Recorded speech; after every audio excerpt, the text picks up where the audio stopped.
Hello everyone, welcome to the QuesterMage. Thank you very much for clicking on this video and for visiting the channel. While you're here, please click like, subscribe and click that notification bell. Thank you very much. In today's video I want to take a look at what is the Arcade1UP CAPCOM Legacy Edition. If you don't know who Arcade1UP is, in short they create flat pack 3/4 scale arcade cabinets containing pre-installed licensed games. They have partnered with companies such as Atari, Disney, Disney Star Wars, Konami, Midway, Sega and others. A few years ago I started to notice Arcade1UP and they definitely piqued my interest. I saw one of their 3/4 scale cabinets and thought, oh, that looks great.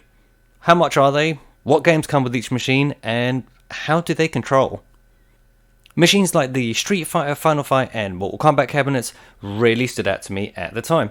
Now Arcade1UP have launched quite a few 3/4 scale arcades, and one of the latest ones is the Arcade1UP CAPCOM Legacy Edition.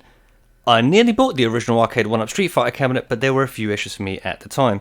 You could buy the machine, but it didn't come with a riser, the machine didn't have a control deck protector, which they all do now, the sound was mono, they had sound issues, monitor issues, only 2 or 3 games per cabinet, but again most of these issues have now been fixed.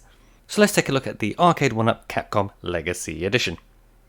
So being a 3/4 scale arcade cabinet, it stands at 57.8 inches tall, 19 inches wide and 22.75 inches in depth. The design is based on the Street Fighter World Warrior arcade cabinet. The Capcom Legacy Edition comes with the flat pack wood, obviously, but with pre-installed graphics, a good quality 17-inch screen, the control deck, a control deck protector, a custom riser, a light up marquee, stereo sound, the new volume controls, and 12 games. So the games included in this cabinet are 6 Street Fighter games, so that's Street Fighter 1, Street Fighter 2 World Warrior, Street Fighter 2 Champion Edition, Street Fighter 2 Turbo, Super Street Fighter 2 The New Challengers, Super Street Fighter 2 Turbo. And it also comes with Darkstalkers, Strider, Commando, Final Fight, Ghosts and Goblins, 9044 The Loop Master. With half of the games on the cabinet being Street Fighter titles, you'd think Puzzle Fighter or Street Fighter Alpha might have been added, but unfortunately not.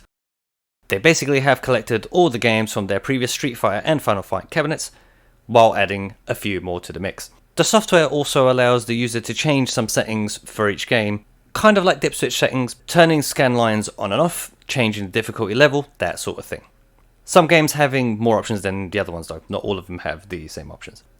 I have heard that there are a few issues with this cabinet also, unfortunately. One of them is the control deck. Apparently it's a little bit cramped, so if you do have 2 players, a little bit of a squeeze to get 2 adult players to play it on the arcade itself. Also, this can lead to fraying of the side artwork because apparently your hands actually go over the side. While the older versions of the Arcade1UPs, basically the control deck would sit on top of the sides, this one it sits actually in between and the sides actually come up. So you can actually fray that with your hands. Also, if you're standing in front of the cabinet and you're over a certain height, apparently the lit up marquee actually does obscure a little bit of the screen at the top. So you might need to buy some furniture risers or something like that online. For the control deck issue, I really hope this won't be a big problem, and I hope this can be fixed easily. Maybe just rising it a little bit higher than what it is now, I don't know, but we'll have to just wait and see.